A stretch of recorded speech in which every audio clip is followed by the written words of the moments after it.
Buenas tardes a todos. Estamos aquí un miércoles con Nunqui más, esta vez hablando de recursos humanos. Bueno, muchísimas gracias a todos los asistentes por estar aquí. Lo primero de todo, vosotros sois los protagonistas, ¿vale? Así que os rogamos que todas las preguntas, dudas y demás que tengáis las vayáis poniendo en el chat que tenéis abajo a la derecha. Si os habéis conectado por el móvil, lo tendréis desplazando una ventanita a la derecha. Está habilitado el modo preguntas, como podéis ver, con lo cual tenéis un par de iconos. Un icono es el de un bocadillo, que eso es para hacer cualquier comentario, pues si nos oís mal, si no veis algo, lo que queráis comentar o presentaros, que sería fantástico.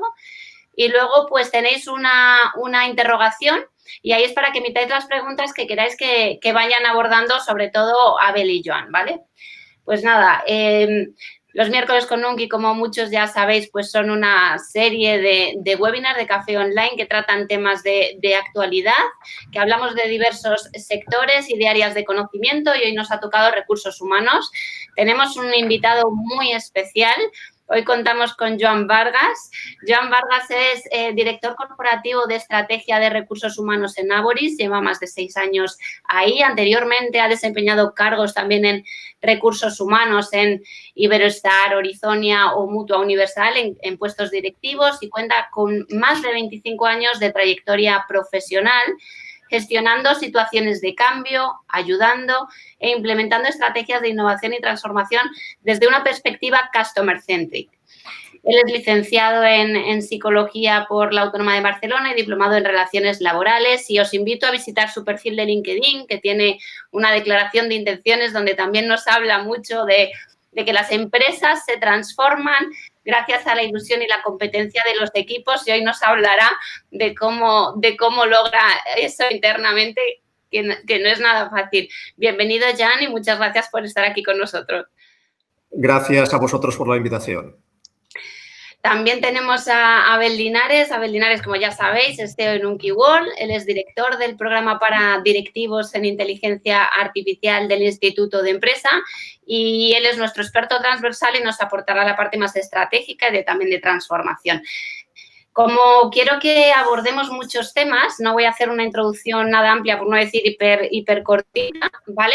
Sí me gustaría decir que, bueno, que todos sabemos, todos somos parte de que el Departamento de Recursos Humanos es realmente importante en esta transformación, que juega un rol estratégico y activo durante esta crisis y que, bueno, a raíz del COVID, pues más del 70% de las empresas están reajustando sus prioridades en recursos humanos, que me parece muy significativo. Me gustaría mucho, y ya nos lo pondrán nuestros asistentes en preguntas, supongo que habláramos pues de la organización, de la gestión del talento, del liderazgo, de la contratación y de la regulación y simplemente compartiros, como ya ha salido también en algún debate en redes antes de lanzar nuestro miércoles con Nunqui, compartiros una imagen que compartió Abel hace poquito y que hablaba de los 3 principales retos para el 2021 de recursos humanos, que lo habéis podido ver por ahí. Hablaban de construir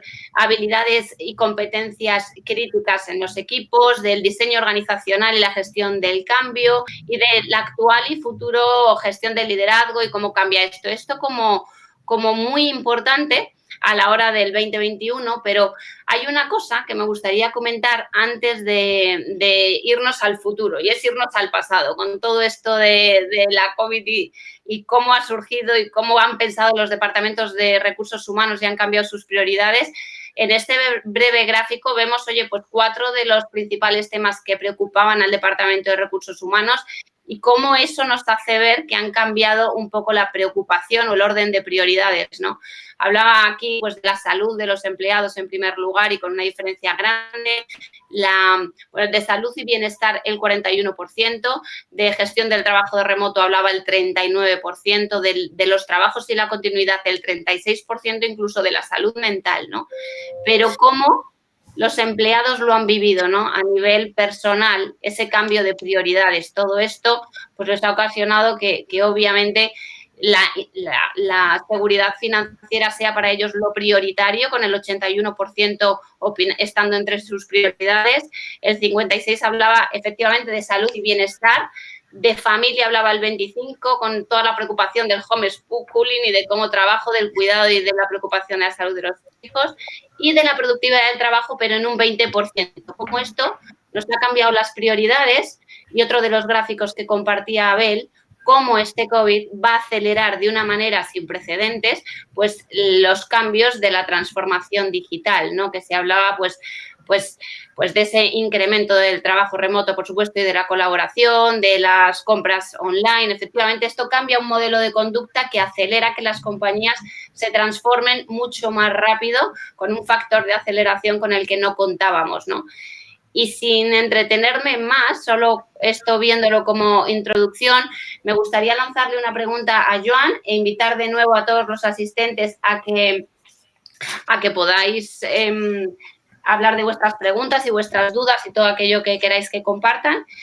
Y decirte, Joan, me gustaría que empezaras contándonos sobre todo en qué medida crees que han cambiado los recursos humanos a raíz de esta pandemia y qué retos podemos hablar, pues a lo mejor a corto plazo, a medio plazo, que está cambiando tanto, ¿no?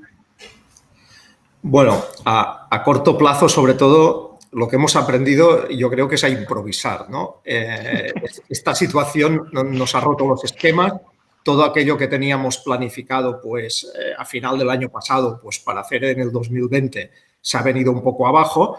Y, sobre todo, nos hemos volcado en estos primeros meses de la pandemia en gestionar, o hemos tenido una gran presión administrativa por el tema de gestionar los ERTEs.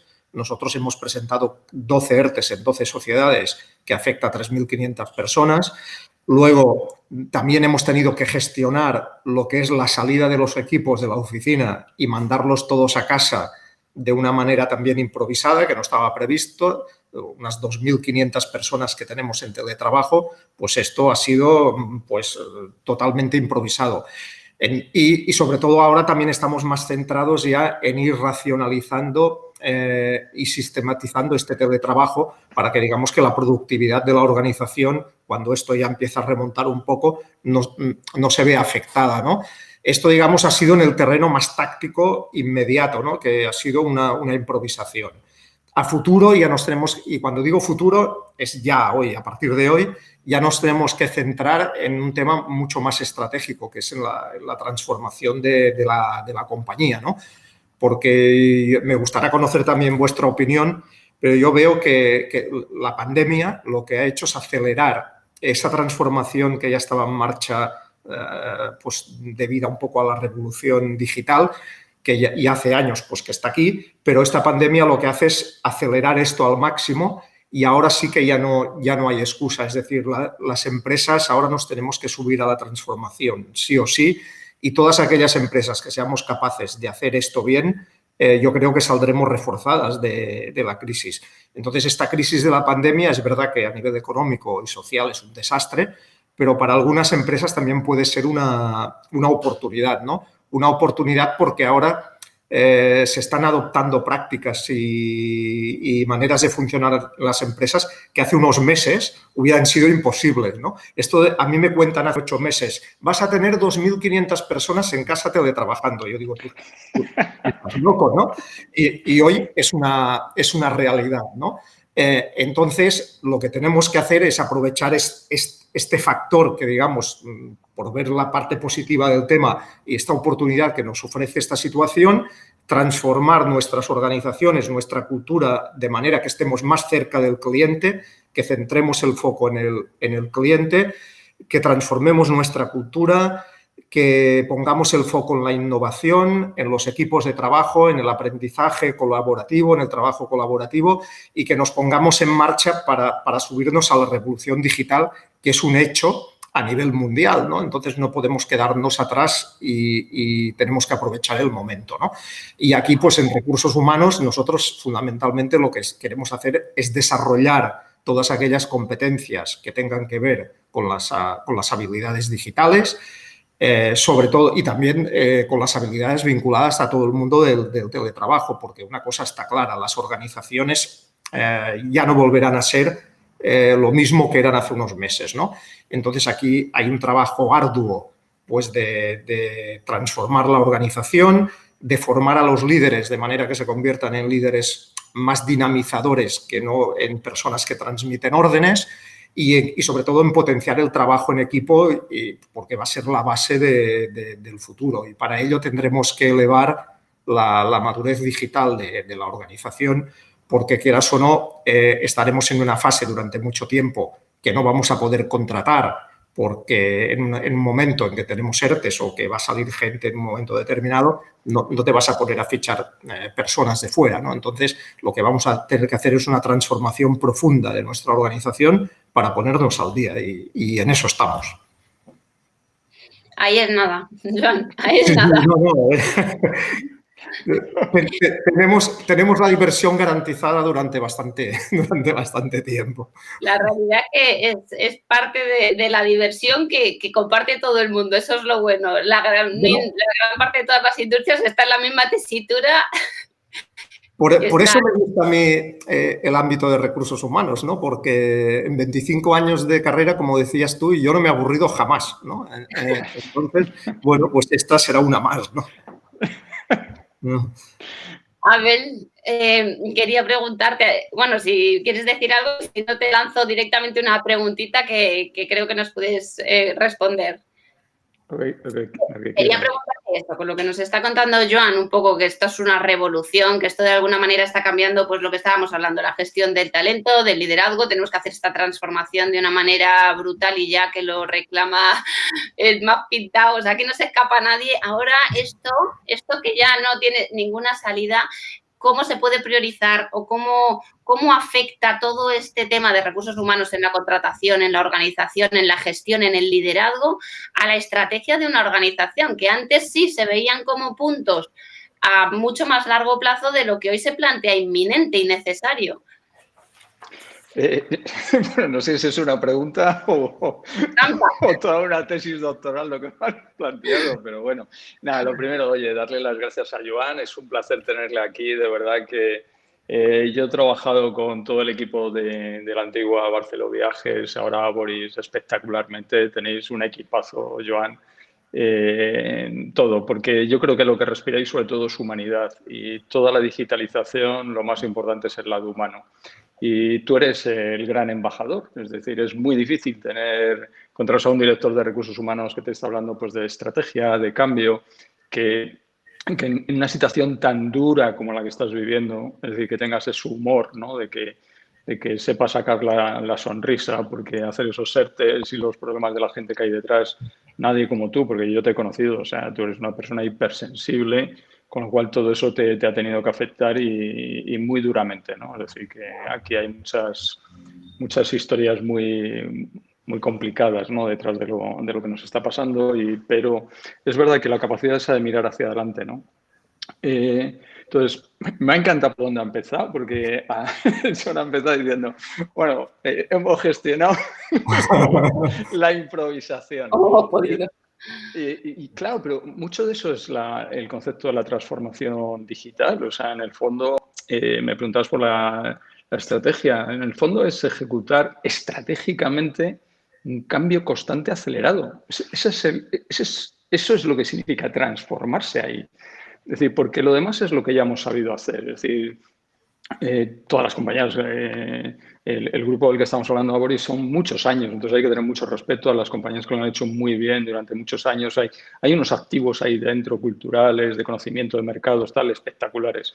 Entonces, el problema es cómo convive ese modelo antiguo que tienes que mantener porque es el que te da ingresos con algo que te viene muy distinto. Entonces, yo creo lo que ha comentado Joan, o sea, digamos, no hay vuelta atrás, no hay vuelta atrás con el COVID. Y se recordará históricamente como que fue el año del cambio. O sea, venimos anunciando que si el 2000 con la web, que si luego la crisis financiera, que este es el que va a provocar un antes y un después en todos los modelos de transformación. Y en ese sentido, lo que te diría por intentar ayudar es que el problema que hay es diferenciar lo que es planificación estratégica de lo que es el discovery, o sea, lo que es descubrimiento estratégico. Entonces, venimos de años, de cientos de años, haciendo planificación estratégica. La planificación estratégica se basa en conocer datos históricos para hacer previsiones futuras, lo cual ha funcionado muy bien y no hay que abandonarlo. Es decir, esa analítica es muy importante. Pero hoy nos enfrentamos a un mundo muy distinto. Ninguna serie histórica que tengamos nos va a funcionar. No, los presupuestos de base el año anterior no te valen. Son presupuestos base cero los que vas a tener que hacer para los próximos años. Y lo peor es que cuando tú haces presupuestos de un año, estás matando la transformación digital. Y en esa línea yo te diría, mira, Laura, a Joan lo he hablado un montón de veces, el problema de la transformación digital está de que cuando tú preguntas en un comité de dirección qué es transformación digital, cada uno tiene una idea de lo que es la transformación digital. Entonces, a partir de ahí es muy difícil que realmente los equipos directivos se impliquen en ese cambio. Entonces, yo creo que es eso, el saber diferenciar ese descubrimiento, es decir, a dónde vamos. Hay que salir fuera. Es decir, los modelos estratégicos se están haciendo desde dentro. Muy poquitos están escuchando al cliente, qué es lo que te está pidiendo el cliente, qué están haciendo los competidores, qué están haciendo en otros sectores. Es decir, intentamos tirar de empresas de consultoría porque es verdad que uno solo desde dentro es muy difícil transformarse, ¿no? Pero tiramos poco de gente que no sea del sector. O sea, tenemos la tendencia a decir, oye, estos son expertos de mi sector. Y pues esto no va de expertos del sector, esto va de pensamiento divergente. Esto va de la diversidad. O sea, es decir, eso que estamos hablando de que es tan importante la diversidad, mucho más en el pensamiento, ¿no? Entonces, bueno, como vamos a seguir hablando, no me quiero acelerar más, pero sí le voy a dar los datos porque son increíbles. O sea, Joan, la previsión que había a nivel, digamos, de estadísticas de estas, de lo que es el trabajo desde remoto o colaborativo, se estimaba que en 454 días era una organización capaz de moverse online. Ese es el dato, 454. Se ha conseguido de media en 10,5. Ya está. O sea, a partir de ahí es, pues bueno, pues que hay nichos de fuerza que no se dejan. Entonces, el problema de la transformación son los departamentos que se llaman los no. Todos conocemos los departamentos que son no se puede hacer, no. Esos son los grandes perjudicados de esto. Y yo creo que hay un gran ganador y es recursos humanos. Te lo digo en serio, Joan. Yo creo que tuvimos la suerte con vosotros de incorporar recursos humanos en la transformación digital. Vosotros sois un ejemplo de haber decidido que, aparte de que el CEO fuera el que impulsaba todo, por supuesto, si no, no funciona nada, era recursos humanos. Muy pocas compañías se están poniendo en la transformación digital a recursos humanos como líder del proyecto, cuando es cultural y es el que debería pilotar. Pero fíjate que en el 2008 el que ganó fue el área de finanzas. En el 2008 todo era un problema de deuda, balances, cómo resolvías esto. En esta crisis ha sido traer recursos humanos. El verdadero artífice de que las cosas funcionaran en las organizaciones no ha sido IT, que oye, que hay que darle todo el mérito que le haya movido a la nube. Es conseguir que la gente siga implicada, que los managers cambien la forma de trabajar, que seamos flexibles, que encontremos modelos retributivos o otras formas de resolución legal para que la gente pueda tener unos ingresos mínimos que nos ha ayudado desde el gobierno. O sea, no habría empresa que lo hubiera podido aguantar. Es decir, pero ha sido recursos humanos el que ha estado en ese modelo del cambio. Y yo ahí es donde animo, ¿no?, a que es el gran ganador desde el punto de vista de rol y de responsabilidades. Tenéis unos retos enormes, ¿eh? O sea, luego comentaremos, pero los retos del 21 en adelante son estupendos. Muy bien. Ricardo, mira, ya ha empezado esto a animarse, ¿vale? Ya tenemos un montón de preguntas.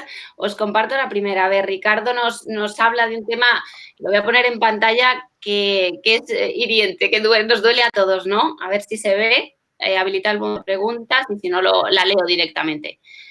Perdonadme. Sí. Bueno, la leo. Bueno, Ricardo nos dice, oye, que buenas tardes, que gracias por la sesión, que hay muchas personas que se han quedado con todo este tema de los ERTEs en paro, ¿vale? Y que, bueno, pues él es uno de esos casos que dice, oye, yo soy un profesional con más de 25 años de experiencia y 48 años de edad. Claro, y él dice, oye, esto va a ser un hándicap a la hora de volvernos a reincorporar en el mercado, y yo creo que con esa pregunta abre muchas otras, ¿no? Que es como, pues el talento senior, ¿qué va a pasar con él? ¿Cómo van a convivir? Con esa es suficiente, Laura, de verdad. Que sí, para toda la sesión. Esa es importantísima. Yo creo que tiene mucha gente, de verdad, que... A ver, yo creo que es una pregunta muy, muy lógica, porque es verdad que esta pandemia, una de las cosas que va a dejar es que las tasas de paro, evidentemente, tal como está la situación, van a subir. Entonces, a ver, 48 años, eres bastante más joven que yo. El tema es, mira, si nos creemos las cifras demográficas, en España ahora mismo hay 2 millones de jóvenes menos que hace 10 años. Es decir, que por fuerza las organizaciones, por necesidad, vamos a tener que confiar en el talento senior, ¿no? Es decir, esto que se llama el talento senior, ¿no? Pues por decirlo de alguna manera. Entonces, por eso yo comentaba que uno de los puntos claves para nosotros es incrementar la madurez digital de la organización, porque evidentemente la transformación digital la puedes hacer mediante incorporando personas muy jóvenes que ya vienen de la época digital, pero eso es imposible, es muy caro y no hay suficientes jóvenes en el mercado, ¿no? Entonces, por una razón práctica, llegará un momento que las organizaciones no tendrán más remedio que acudir al talento senior, ¿no? Y entonces, lo que es importante es que este talento senior, digamos, que actúe con una mente abierta y que se forme en todo lo que es el mundo digital, la economía digital, la transformación digital, para que de alguna manera cuando tengas la oportunidad de presentarte a un proyecto en una organización nueva, entiendas y comprendas por dónde va este tema, ¿no? Esta transformación. Yo creo que en este sentido confío en que aquí habrá un arranque de todo lo que es la contratación de talento senior. Es verdad, Joan, que con esta preocupación, que en este caso es de Ricardo, sí que se abre eso de oye, pero luego ¿cómo vamos a hacer convivir? Porque todos vemos que las nuevas generaciones vienen con unas formas de trabajar muy diferentes, con unos requerimientos muy diferentes también y una demanda de un trabajo también diferente. Entonces, eso abre un mundo organizativo y de convivencia también muy complejo, yo creo, que hay que abordar antes o después, porque ahora conviven un montón de generaciones muy diferentes en un mismo punto laboral. Bueno, yo lo veo en la organización. Nosotros tenemos un abanico, claro, somos 3.500, tenemos un abanico muy amplio de personas de todas las edades dentro de nuestra organización y ya solo en la manera de vestir ya ves un poco las diferencias que hay dentro, ¿no? Entonces, pero se ha producido una cosa muy positiva, ¿no? Y es que antes los directivos todos íbamos con corbata americana y ahora los directivos ya vamos en vaqueros, con camisa, con zapatillas deportivas, es decir, nos estamos acercando. Entonces, ves que las generaciones de alguna manera se van fusionando, ¿no? Y se van acoplando y ves incluso que en la manera de relacionarse, la manera de hablar, la manera de comunicarse, hay un acople entre las distintas generaciones que están conviviendo dentro de las organizaciones grandes, ¿no? Entonces, yo creo que esto es una ventaja, ¿no? Es decir, oye, pues la gente joven se va a aprovechar del conocimiento amplio que tienen las personas que ya tenemos una edad, digamos, avanzada y nosotros, digamos, por lo menos se nos va a pegar algo bueno, ¿no? Que es el dinamismo y las ganas y la ilusión que tiene la gente joven, ¿no? Y yo creo que esto es un tema que se contagia, ¿no? Entonces, estar todos juntos yo creo que aporta muchísimo más que lo contrario, ¿no? Como en un matrimonio, ¿no? Que se queda, te va acomodando y si tienes un matrimonio, pues te vas flexibilizando y adaptando unos a otros y parece que no, pero la convivencia funciona al final.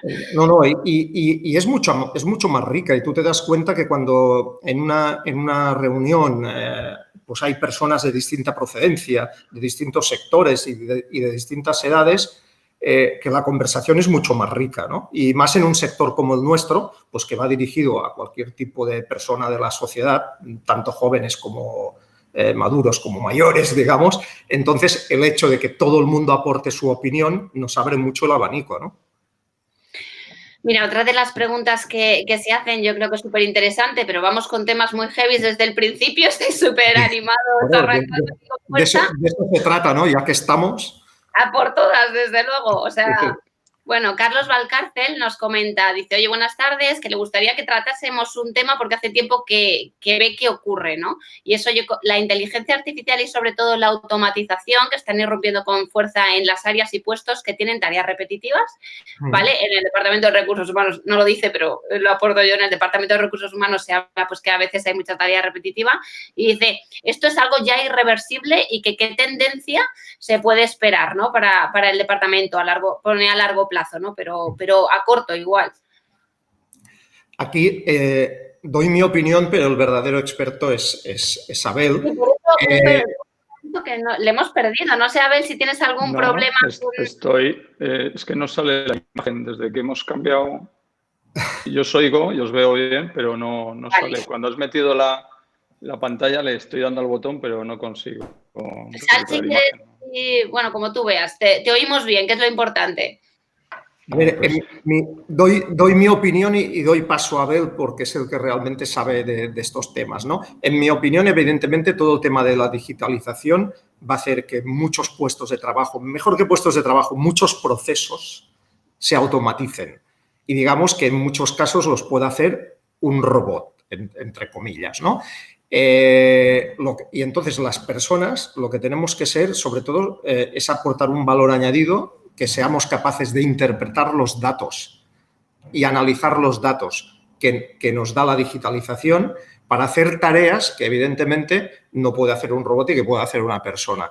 Y esto va a hacer que la cualificación de los puestos de trabajo dé un salto para arriba. Es decir, porque va a tener que haber una mentalidad mucho más analítica, mucho más numérica y una toma de decisiones en base a datos y no a improvisación, ¿no?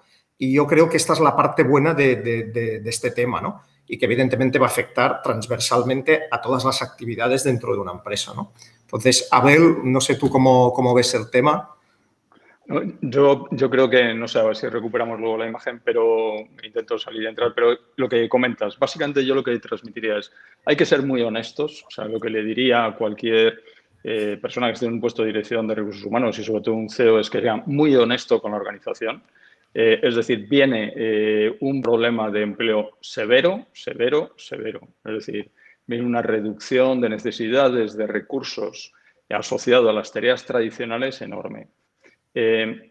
Dicho eso, siempre que hemos visto cambios, pues hemos visto que se abren muchas nuevas oportunidades. O sea, que no nos quedemos con la parte negativa. Yo en eso creo que es positivo lo que viene, ¿no? Pero sobre todo es positivo por lo que decía Joan, porque lo que se va a robotizar o lo que se va a automatizar es lo burocrático, lo que no requiere inteligencia, lo que no es un problem solving, lo que no requiere emoción, lo que no requiere facing, o interface con el consumidor, ¿no? Donde te ves. Entonces, sí diría en el área de recursos humanos 2 mensajes. Por no alargarme mucho y hablamos lo que queda. Primero, coger con fuerza estos 2 temas. O sea, coger inteligencia artificial y robotización de procesos como líderes en vuestras organizaciones. Me parece un error manifiesto, lo digo claramente, un error manifiesto que las áreas de recursos humanos no estén liderando eso porque es la parte de la D. O sea, habíamos dicho que la transformación digital es T, que es cultural, y viene la D. La D tiene muchas cosas, puedes hablar de blockchain, IoT, todo lo que queramos, pero esos 2 factores son críticos en la forma que se va a trabajar y en la forma que se va a gobernar la sociedad. Es decir, cómo creas las estructuras, cómo creas los nuevos líderes, los nuevos managers, van a tener que saber entender qué es lo que está haciendo esas tecnologías para poder gestionar de una forma distinta. Entonces, la robotización, cuando se ha hecho desde IT, lo que ha hecho es poner más software. No, lo que tengo que hacer es simplificar el trabajo de la gente, quitarle la tarea administrativa. Y eso, el rol de recursos humanos es ideal para ser el líder de la robotización de los procesos. ¿Cómo hago que la gente aporte valor? ¿Qué skills tiene ese hombre que nos ha llamado con 42 de su negocio? Pues no lo sé, pero tendrá o muchos años de experiencia en algo o ha estado variando por varios sitios, entonces tiene una mente muy abierta. Eso es lo que va a aportar valor. Y eso es independiente de la edad. Entonces, si le quitas el que tenga que manejar sistemas complejos, claro que va a aportar valor y va a aportar mucho más. Todo el ser humano tiene capacidad de innovación, de creatividad, de comunicación, cosa que las máquinas no lo tienen. Sabe hacerse preguntas el ser humano, las máquinas no. Entonces, de verdad, recursos humanos tiene que pilotar los procesos de robotización automatizada, es decir, hacer, digamos, más fácil el trabajo. Y el siguiente es la inteligencia. La inteligencia artificial hace lo que nosotros digamos. Entonces, o tú estás supervisando de que eso sea ético, que esté integrado, que sepas dar respuesta a lo que está pasando, de que puedas ayudar al profesional a hacer mejor su trabajo, porque es un empleado aumentado. Vamos, me parece que deben de ser dos tecnologías que el que lo ha hecho la pregunta, que se las tiene que poner como bandera a recursos humanos. Fantástico, pues ahí Salgo lo y dejamos. entro, Laura, a ver si consigo Venga, perfecto. recuperar. A ver, ¿Vale? mientras vamos leyendo una preguntita y luego te resumo. Prueba a ver. Vale, nos está comentando también José Miguel Herreros Guijarro y nos decía, hoy decía Bill Gates, lo que comentábamos un poquito antes de incorporarnos al webinar, decía, lo estábamos hablando precisamente, que los viajes de negocios van a suprimirse en un 50%, que previsiblemente van a tener una disminución, que cómo afectará esto a las relaciones comerciales, a los negocios entre las empresas independientemente del sector y, bueno, por supuesto, el tema del contacto físico, ¿no? Que es importante y que ahora con esta nueva forma de trabajar, no sabemos durante cuánto tiempo y luego cómo se quedará, pues también ha cambiado mucho. ¿Cómo se puede gestionar? Muy bien, Abel, te vemos. Ya te vemos. Hoy los únicos viajes casi que están funcionando en este momento son los viajes de negocio, pero en una tasa evidentemente muchísimo más baja que antes de la pandemia, ¿no? Es verdad que a futuro los viajes de negocios, si se potencia ya todo el tema del teletrabajo, las videoconferencias, las reuniones virtuales y todo esto, la tasa de los viajes de business, que llamamos nosotros, o corporate, se va a ver reducida a futuro. No tenemos una previsión muy científica de cuánto puede ser eso. Se está hablando de 40, de 50, de 30 de reducción, pero es verdad que por lógica se verán afectados de esta manera, ¿no? Entonces, las empresas, pues vamos a desarrollar nuevas maneras de relacionarnos y de entendernos y de ponernos en contacto, ¿no? Y herramientas, pues hay muchísimas. No obstante, yo también creo que esto también va muy ligado a toda la evolución de lo que sería el proceso de la pandemia. Es decir, en el momento en que la pandemia o desaparezca o ya, digamos, todos estemos lo suficientemente inmunizados como para movernos otra vez con normalidad, al final las personas somos animales que nos relacionamos, ¿no? Y queremos relacionarnos, ¿no? O alguien se cree que los congresos de médicos, los médicos se reúnen para hablar de medicina, ¿no? Para luego estar ahí un fin de semana. Entonces, a las personas nos gusta relacionarnos y de alguna manera forma parte de nuestro ADN, ¿no? Entonces, yo estoy convencido de que el viaje de negocios caerá, pero que cuando el tema de la pandemia se solucione definitivamente, que yo espero que algún día se solucionará definitivamente, caerá menos de lo que nos pensamos. ¿Piensas igual, Abel? Como no he entendido, o sea, no he podido oír la pregunta. Nos estaba preguntando la persona, que no recuerdo el nombre porque he pasado la pregunta ya al otro modo, nos decía pues eso, que lo que comentábamos antes, que los viajes de negocios pues se iban a reducir drásticamente, hablaba de un 50% me ha parecido de previsión, que eso también pues cambiaba la forma de relacionarnos, también aislaba un poco al empleado, entendido yo, y que entiendo cómo veis que eso va a afectar, que se reduzcan los viajes de trabajo, que la gente trabaje de una manera diferente, que todos necesitamos esa relación social unos con otros y que esto no se sabe cómo, pero va a cambiar. O sea, no sé, pero que básicamente deberíamos de pensar desde un área de recursos humanos o lanzar el mensaje que todos estamos estrenando oficina.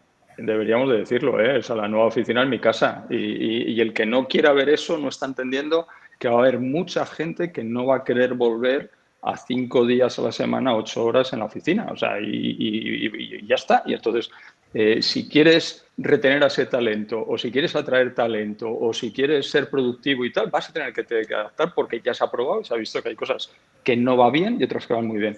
Me preocupa un tema, hay varias que ha preguntado ahí, pero sí me preocupa una cosa en el tema de que no viajemos, o sea, que no vayamos a la oficina o que no vayamos a un sitio, que lo ha comentado Juan, que es la parte humana. uno de los temas que luchamos en la transformación digital es por los silos. Lo que más daño hace ahora mismo la transformación digital, podemos decir lo que es los silos de poder de las organizaciones, ¿no? Es decir, eso lo sabemos todos, existen y la gente no se deja. O sea, cuando le dices, oye, hay que transformar esto, ¿no? Y todo el mundo te dice, sí, hay que transformar. Y dice, ¿y tú? Y no, yo no, a mí no me toca, ¿no? Entonces, no se dejan transformar. ¿Por qué insisto en eso? Porque uno de los problemas que tenemos es que cuando tú naces digital puramente y haces todo tu trabajo remoto, la forma de trabajar está muy basada en tareas. Es decir, ya te montas el ecosistema. Cuando las empresas son tradicionales y se migran hacia el digital, el problema es que como hay silos, ahora mismo el Zoom y todas estas herramientas está provocando todavía más silo. Porque cuando vas a la oficina, te tomas un café, charlas con alguien, bajas a fumar un pitillito y te cruzas con alguno, bajas unos instantes. Entonces, te cambia, lo hablaba el otro día con Joan, te cambian los tiempos. O sea, te cambia que cuando bajabas a fumar era un minutito. Ahora necesitas más tiempo. O sea, en un minuto en un Zoom no haces nada de empatía con nadie, no das tiempo a nadie a hacer nada. O sea, tienes que pensar distintos los modelos de descanso. Y lo que decimos, la interrelación. O sea, trabajas en guetos, mucho más guetos ahora con esto de la digitalización, porque no hacemos el cambio. Y el cambio es cargarse la jerarquía. El problema de la transformación digital es la jerarquía. La jerarquía va de arriba a abajo y es lo que está provocando esos modelos de nicho. Entonces, tenemos que pasar a modelos en red. Hay que trabajar de una forma distinta. Hay que trabajar por tareas. Son equipos multidisciplinares que se integran. Y ahí la pregunta del otro persona de 40 y tantos años es lo que ha dicho Joan. Cuando haces eso por tareas, lo que te das cuenta es que lo que es bueno es que en ese equipo haya diversidad, pero ya no de sexo, religión o raza. De edades, que convivan bien, los Z, los X, los Y, los millennials. O sea, todo eso es apasionante, ¿no? Es decir, y te vas dando cuenta que va a salir natural cuando tú fuerces a que eso se tenga que hacer de esa forma. Entonces, el viaje de negocios, pues no lo vas a poder concebir como lo tenías pensado. Eso es lo que está cambiando. Es decir, ¿tiene sentido realmente irte a un grupo tan grande para moverte mucho tiempo, para coger conocimiento? La gente se está dando cuenta que hay otros métodos. El que no los conocía, vale, pero nosotros que llevamos en esto más de 10 años lo hemos recomendado siempre, en todos los sitios. Pues, vete a una feria donde te aporte valor, mide tu tiempo. O sea, la gente va a empezar a medir mucho más, yo creo que la rentabilidad de su tiempo. Y hay convenciones que van a ser espectaculares, porque te cruzas con gente que si no, no te cruzarías. Y es lo que te digo, en el Zoom no puedes, pero en la oficina te pasa igual. Si estás en el Zoom de la oficina, no te cruzas con gente de otros departamentos. Y hay que buscar un equilibrio, hay que ser más híbrido. Ese sería el mensaje, hay que ser mucho más híbrido en esto. La siguiente pregunta es que va muy en la línea de lo que estás diciendo y por ver si Joan también tiene algo que aportar. O sea, nos está diciendo Ángel que precisamente hay muchas compañías que siguen estructuras organizadas del siglo pasado con el tema de jefe empleado y el tema de las jerarquías, que a lo mejor cuáles son las claves para evolucionar hacia estructuras más planas, que es lo que está diciendo Abel, y menos jerarquizadas, con una relación ¿no? Yo no estoy diciendo más planas. O sea, más planas era antes del 2000. Antes del 2000 ya era... O sea, hemos trabajado en jerarquías verticales. Hemos dicho que había que hacer jerarquías también horizontales. Entonces hemos pasado a jerarquías matriciales. Pero esto es la evolución del management que no ha cambiado casi nada. Luego, la digitalización, ¿qué hemos cambiado en la forma de gestionar nuestras organizaciones? Esa es la pregunta. O sea, el problema de siempre de todo esto es que lo que hay que cambiar es la pregunta. Si no cambias la pregunta, vas a llegar a las mismas conclusiones que has tenido siempre. ¿Cómo hemos cambiado nuestra forma de gestionar desde que se puede hacer el trabajo remoto? Desde que se puede hacer con partners, desde que se puede hacer a través de la data, que has digitalizado un montón. O sea, eso es cómo cambio mi modelo de gestión. ¿Sabes? Entonces, no quiero entrar en la contestación. Yo no estoy diciendo horizontal, yo estoy diciendo un modelo celular, que no es lo mismo. No es lo mismo. O sea, nosotros trabajamos por tareas, o sea, no hay unas jerarquías establecidas. Sale un proyecto, quien integra y se hace bajo nivel de reporting. Cuando lo otro es estructuras de control, son estructuras claramente de control, no de confianza. Esa es la diferencia. Se basa en la confianza en los profesionales que tienes y que puedan tomar riesgos sobre la decisión que están tomando, porque crees que la inteligencia colectiva es superior a la inteligencia individual. Las compañías jerárquicas se basan en inteligencia individual.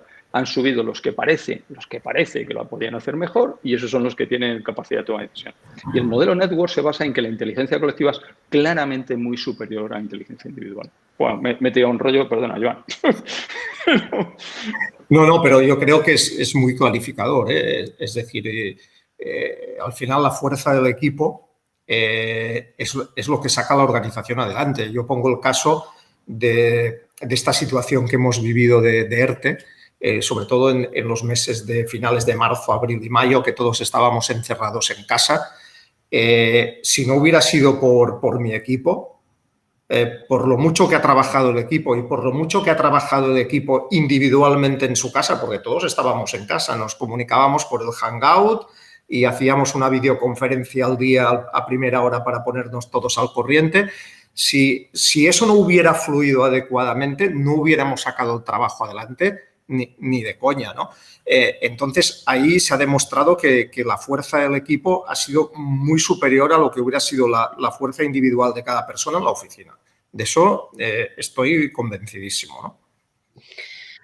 Nos plantea Fernando, muy interesante este tema, nos plantea Fernando con todo este tema del COVID, cómo el COVID ha llevado los planes de acción en tiempo récord a protocolos de actuación nuevo, a reforzar medidas de seguridad, a informar la plantilla de una forma diferente.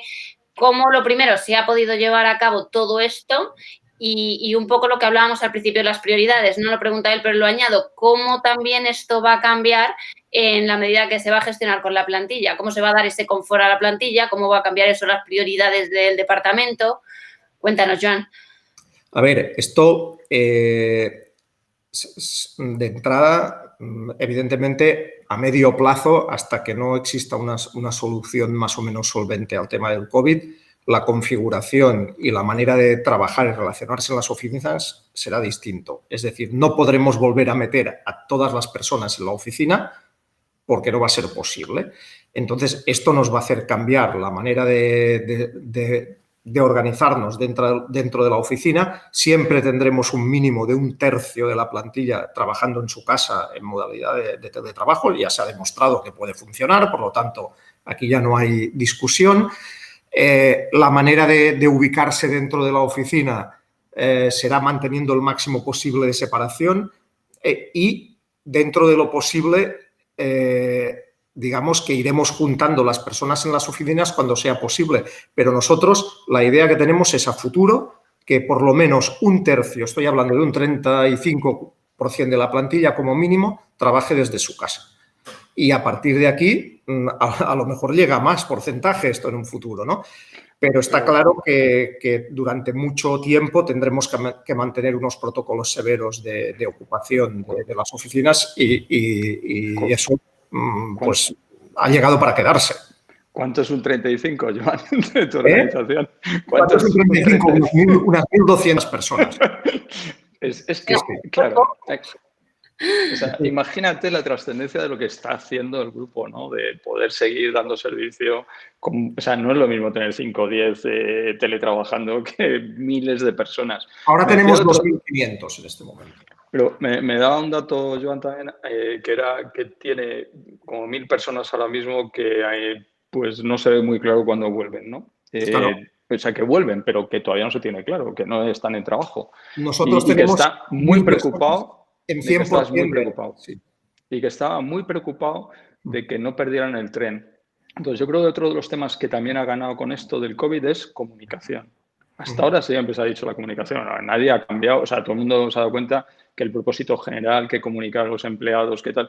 Y Joan, yo creo que es muy interesante que esa gente que tiene ahora mismo que no tiene trabajo, intentan darles formación, intentan mantenerlos activos. Es decir, están muy preocupados por la pérdida de entrenamiento profesional que se puede conseguir, ¿verdad, Joan? Eso... Claro, aquí hay un tema y es que tenemos pues 2.500 personas que están en ERTE parcial pero están teletrabajando, pero después tenemos otras 1.000 personas que están en un ERTE suspensivo del 100% y están en su casa desde el mes de marzo, digamos, ¿no?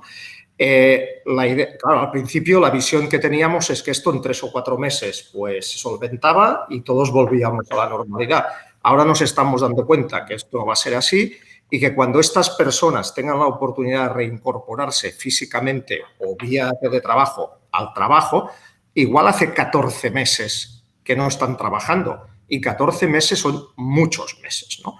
Entonces, a mí lo que me da miedo es, digamos, un poco la salud psicológica y social pues, de estos colectivos y la capacidad que vamos a poder tener para ayudarles para que se reincorporen al trabajo, ¿no? Cuando un deportista dice, va a estar un año sin jugar, dices, ostras, ¿qué va a pasar? Pues esto es lo que, o sea, una persona que va a estar 14 meses sin trabajar, cuando tenga que volver al trabajo, evidentemente la tenemos que ayudar y la tenemos que ayudar mucho, y a mí me preocupa.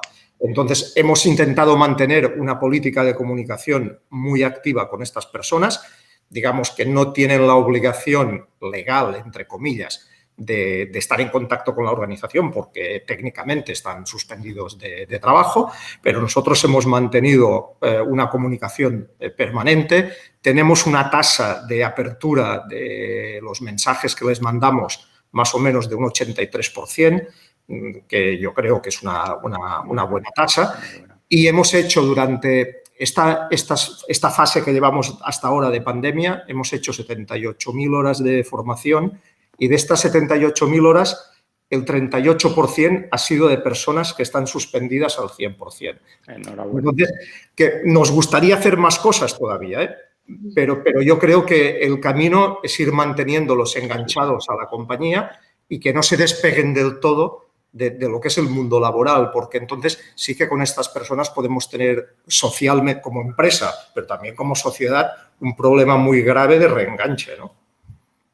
Bueno, ahí has visto, ¿no? Lo que os comentaba, que Joan es una persona hiper preocupada con el lado humano de la organización. Y yo creo que ese es el ejecutivo de recursos humanos moderno, que está hablando de estrategia, que está viendo futuro y que está hiper preocupado. Yo creo que estamos tocando básicamente lo que son los trends que vienen, ¿no? Del 21, mucha más personalización. Es decir, lo que decimos, se van a automatizar tareas en el área de recursos humanos, pero todo lo que estamos hablando de que hay que personalizar la experiencia del cliente, como no personalicemos, digamos, los modelos formativos de gestión, de tratamiento del profesional, ¿cómo vamos a mejorar o personalizar la experiencia del cliente? O sea, yo creo que eso es uno de los temas obligados a ejecutar, ¿no? Yo creo que el otro es repensar tareas del área de recursos humanos. Yo creo que tiene un reto ahí enorme, que lo hemos hablado del tema de estructura, de organización, de management. Pero viene el onboarding, es decir, cómo vas a incorporar a los nuevos profesionales con este nuevo estatus de situación en el que tienes. Cómo vas a hacer los modelos de selección una vez que puede trabajar remoto a la gente y que seguramente más un modelo por staffing, o sea, por staff, ¿no? Por demanda de qué recurso frente a un modelo 8 horas todos los días, ¿no? Es decir, porque las tareas te llevan a un modelo de contratación muy, muy diferente, ¿no? Yo creo que hay que reinventar, digamos, o repensar el área de recursos humanos desde lo que decíamos antes, desde las habilidades que nos aportan. Y yo creo que probablemente el otro es el aprendizaje continuo. Es espectacular la cifra que haga Joan, pero hay que incorporar en la cultura de las personas que el reciclaje va consustancial contigo. O sea, como tú no quieras cambiar, no es un problema que la organización te dé los métodos. O sea, yo creo que eso, todo lo que te ayuden, bien hecho, pero sería un error. Sí, yo creo que el espíritu de cambio tiene que nacer de cada uno de nosotros, ¿no? O sea, cada uno de nosotros tiene que tener ese espíritu de decir, yo quiero estar al día, quiero mantenerme activo, quiero mantenerme con el conocimiento actualizado, y eso tiene que nacer de cada uno de nosotros. Y la empresa pues tiene la obligación de facilitar al máximo que ese proceso vaya hacia adelante, ¿no? Pero vamos, yo veo claro que, igual que estamos hablando que en la cultura de la transformación digital o de la economía digital, la empresa y el cliente tienen que estar más pegados, en esa nueva cultura, recursos humanos y las personas de la organización también tenemos que estar más pegados. Es decir, el hecho de que digitalicemos o automaticemos no quiere decir que no podamos estar más en contacto, ¿no? Y estar en permanente contacto con las personas y ver qué necesidades tienen, cómo les puedes ayudar en su trabajo, y ese es el objetivo y el valor añadido, no hay otro. Estamos llegando al final. Lo único que sí me gustaría, ya que hemos hablado de que está digitalizándose, que vais a tener al 30% de la plantilla desde casa, que esto no va a cambiar, parece ser. Es verdad que muchos se plantean lo que nos está planteando Fabiola, que dice, oye, la gestión de la analítica en un momento así es clave o es quizás más importante que antes, ¿no? Y que la medición de la productividad. Entonces, ¿cómo está de avanzado este tema, estas soluciones, y si tienen claros la compañía de implementar esta medición de la productividad en la compañía? Es que este es un tema también que hasta ahora siempre se ha manejado en las empresas de una manera bastante, te diría que intuitiva, ¿no? Es decir, oye, la productividad, pues sí, bueno, pues parece que saca mucho trabajo, no sé qué, ¿no? Ahora, con las herramientas que tenemos en la mano, lo que hay que ya es implementar acciones de medición concretas. Nosotros antes de la pandemia, porque ahora hablaremos de antes y después de la pandemia, como mis abuelos hablaban de antes y después de la guerra, ¿no? Pues antes de la pandemia, nosotros estábamos en un proyecto de teletrabajo, que estábamos mirando en la parte de Business Travel, teníamos 178 personas en un proyecto piloto de teletrabajo, ¿no? Entonces ahí empezamos con un sistema de medición del rendimiento de estas personas que al final todos entran en un correo electrónico y van respondiendo a las peticiones de reservas que les hace un cliente, que es una empresa, ¿no? Entonces cada empleado pues tenía un color y por el seguimiento de los colores el jefe iba viendo cuántos mails abría cada persona desde su casa, y al final podía ver que durante el día el color naranja, que está asociado pues a Pepito Pérez, pues ha hecho tantas reservas, ha gestionado tantos viajes y de alguna manera, de esta manera, íbamos viendo la productividad, ¿no? Pues bien, estos métodos tienen que evolucionar y tenemos que ser capaces de medir la productividad en cualquier puesto de trabajo. Los hay más fáciles, los hay más difíciles, pero eso es básico para poder avanzar en el modelo de la digitalización, o si no sería muy complicado. Y sobre todo en el modelo de teletrabajo, porque el modelo de teletrabajo se basa en dos principios, como ha dicho Bel, la confianza y luego que seamos capaces de medir, ¿no? Y que digamos que nadie se nos columpie, ¿no? Entonces, es básico ese elemento de la medición. Y no es fácil, ¿eh? No, yo quizá, Laura, te diría que para que las empresas tengan un posible referente, en general los equipos de ventas son equipos que siempre han trabajado fuera de la oficina, siempre se les ha medido, siempre han sido la voz de la empresa y no has estado allí delante a ver qué decían exactamente. Es decir, hay mucho que aprender de las buenas organizaciones comerciales, ¿no? Yo creo que Avoris es además una de ellas, es una de las que son muy buenas y siempre está muy pegada al cliente. Entonces, la ventaja que tiene ese perfil es que es el que escucha realmente al cliente, el que intenta adaptarse a lo que requiere el cliente y que se pelea en la organización por, digo, como todo, el buen profesional, como en cualquier sitio, por atender al cliente correctamente, pero lo que digo, tú confías en el vendedor que está dando vueltas por la calle y que está teniendo reuniones y que te dice tienes reuniones, pero es que al final le mides por unos resultados. Entonces, bueno, pues no estás detrás de si ha entrado a las 9 y ha salido a las 6, sino si está consiguiendo, pues digamos, levantar leads y cerrar ventas, ¿no? Yo creo que eso, con copiar lo que hay allí, ya es mucho, ya se daría un salto enorme. Bueno, pues yo, si os parece, con esto que estamos a puntito de llegar a las 5, os agradezco la participación de ambos. Nada, por dejar algunas ideas que vosotros habéis dicho y luego, si os parece, os dejo un momentito para que podáis dar un colofón a esto, un mensaje a los asistentes que nos están escuchando, mensajes con los que me quedo, que la diversidad hace crecer a las compañías, que son los equipos los que empujan realmente a las organizaciones hacia la transformación, que hay que dirigirse hacia la simplificación del trabajo a través de, por supuesto, robotización de procesos de inteligencia artificial pilotado desde recursos humanos, el problema de acabar con los silos de poder, que lo habéis comentado los dos, de las jerarquías y de crear equipos con confianza, de networking y que vayan con un objetivo común.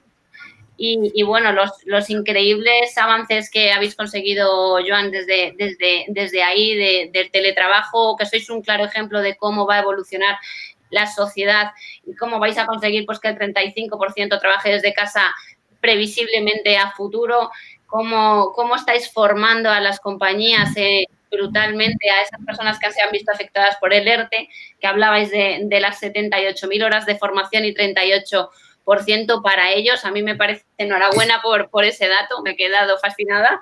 Y el tema de la productividad, que evidentemente todos tenemos que saber que si vamos a trabajar así tenemos que ser medidos por unos objetivos, que habrá que avanzar en esa dirección.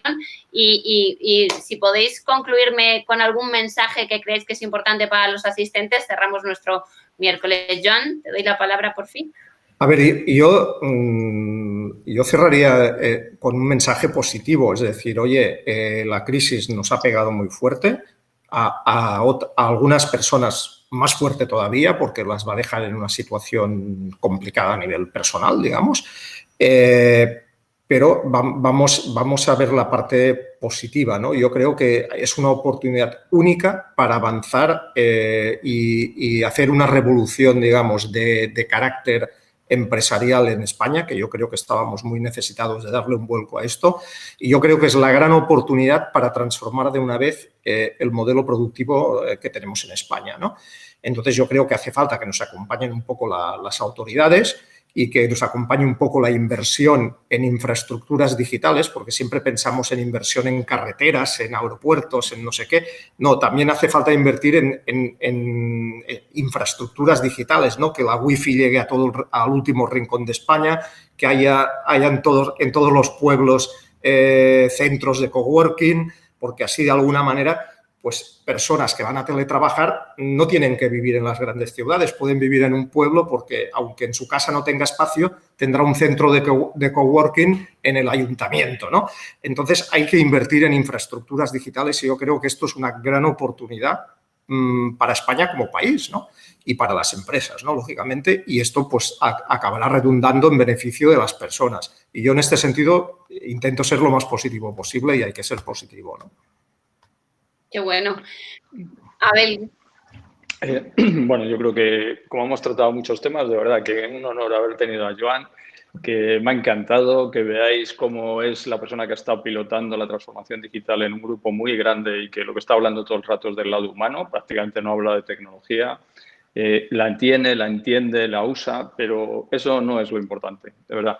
En la transformación digital, mi mensaje en el área de recursos humanos es cuidado porque cada uno entiende una cosa y es probablemente de los peores palabras que estamos usando porque estamos provocando que cada uno ve una cosa y nadie tiene una claridad de lo que significa. Entonces, intentar ayudar a que haya una definición concreta. Lo siguiente es que la gente, los mandos, básicamente, no quieren hacer ese cambio. Y entonces eso está provocando básicamente que nos paralizamos continuamente y no hay salida. Es decir, o evolucionamos para tener al cliente más cerca de la organización o tenderemos a desaparecer. Luego ayudémosles a entender cómo tienen que hacer su trabajo de una forma distinta, porque han sabido hacerlo y vamos a necesitar esas habilidades de saber controlar, dirigir, mandar, trocear tareas. Es decir, cuidado que nos han entrenado muy bien para eso, pero hay que desarrollar unas habilidades nuevas que no estábamos necesitando ahora y que nos obliga a la red. Y por último, al que está por debajo, ¿no? Hay mucho miedo. O sea, todo esto de lo que hablamos es robotización, inteligencia artificial, desempleo. Entonces, claro, tienes a la gente hiperresistente a eso. No. Vamos a ver, lo que estamos diciendo es que cuando automatice Joan su área de recursos humanos, su equipo de recursos humanos va a tener más tiempo para personalizar la atención a los empleados que tiene. Si seguramente se requiere más gente para cuando ¿Por qué? Porque vamos a ser más productivos, porque el output que vamos a sacar por persona va a ser más alto de lo que estamos haciendo ahora cuando hacemos tareas administrativas o burocráticas. Luego, entonces, ¿qué necesitamos? Desarrollar lo que llaman soft skills, porque mucho más resolución de problemas, mucho más comunicación, mucho más hacer equipo, creatividad, imaginación, innovación, leer desde fuera, traer ideas, hacer equipo, fundamentalmente, lo que hemos dicho, inteligencia colectiva. Todos, da igual el nivel donde estamos en la organización, todos tenemos mucho que podemos aportar a la empresa, mucho más que mover un papel de un lado al otro o rellenar en un CRM un dato, que lo puede hacer una máquina. Mucho ánimo, mucha fuerza y que vamos a viajar en cuanto nos dejen. Seguro, seguro. Segurísimo. el discurso de Joan, que no lo hemos comentado, me daba que pensar y digo, oye, esto puede atraer a muchísimo nómada digital aquí a España por acabar con un mensaje en marca España, porque podemos atraer a muchísimo talento por el mundo. Es que nosotros con las condiciones de vida que tenemos en cuanto a clima, gastronomía, ocio, etcétera, muchísimas personas que viven a 2-3 horas de avión como máximo de España se pueden plantear tranquilamente venir a vivir a España, teletrabajar desde España e ir una vez o dos al mes a su país a visitar, a estar en la empresa físicamente. Es decir, esto yo creo que es un tema que tenemos que aprovechar muchísimo, pero hay que poner las condiciones y esto es lo que tienen que hacer las autoridades, es decir, poner las condiciones para que sean atractivos para que estas personas vengan. El caso de Irlanda es un ejemplo, ¿no? Totalmente. Laura, déjame un poquito de ese punto de vista que has sacado, que me parece buenísimo el final que has hecho y la idea de Joan. Yo ahora pondría el otro lado, la otra cara de la moneda y es decirle a estos jóvenes, claro, a estos jóvenes a estos jóvenes que tenemos en España que lamentablemente hay un paro brutal y que no puede ser, o sea, este disparate que hay entre la universidad y la empresa, no podemos seguir con esa brecha, no puede seguir esa brecha. O sea, esta transformación, este COVID tiene que acabar con ese lío que tenemos ahí montado. Pero más allá, la gente que ahora mismo tiene desempleo y tal, que pensemos que igual que vienen a trabajar aquí, tú estás viviendo en un sitio privilegiado desde el punto de vista de estado de vida. Ponte a trabajar para el mundo. La digitalización te habilita poder trabajar al mundo. Son muchas las empresas que requieren talento y conocimiento. Salte de que tienes que trabajar en el sitio local, la empresa local, en la del pueblo. Desde un pueblo puedes trabajar en cualquier país del mundo en compañías muy importantes. Abre tu forma de visualizar cómo es el mundo del trabajo del siglo XXI y sobre todo el 2021. Pues nada, con este colofón de trabajadores por el mundo nos despedimos. Que muchísimas gracias, Joan y Abel, por estar aquí. Gracias a vosotros, un placer y nada, ya sabéis. Aquí en Palma os esperamos para que vengáis a trabajar aquí en Palma. Es muy bien recibido. Maravilloso. Muchas gracias a todos vosotros por estar aquí escuchándonos, por nuestras preguntas que han dado mucha vidilla al debate y nos vemos en el próximo miércoles con Uki. Hasta luego, muchísimas gracias. Gracias, hasta luego.